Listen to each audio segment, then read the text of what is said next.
Коција збара официјална Атина да посвети внимание на амандманот кој го дополнува членот 49 од Уставот на Македонија.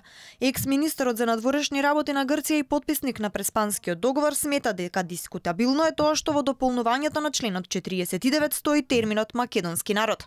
Мора да се посвети внимание на амандманот со кој владата на Заев го дополнува спорниот член 49 од Уставот на соседната земја.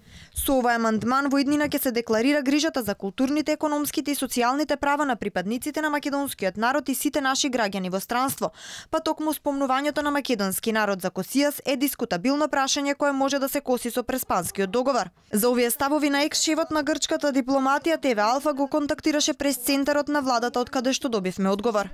Во моментот сме фокусирани на целосна имплементација на договорот од Преспа кој е во насока на градење на пријателство помеѓу двете земји и кој ќе придонесе за стабилизација и економски просперитет на целиот регион.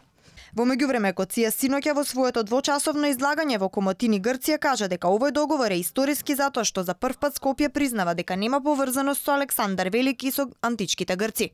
Овој договор што го постигнавме да се појасни дека овој народ таму не се поврзува со грчкиот карактер, античката грчка цивилизација, односно словените и нивниот јазик кој за жал беше прифатен од страна на Грција во 1977 година, е јазик кој припаѓа на словенските јазици и нема никаква врска со древниот грчки јазик.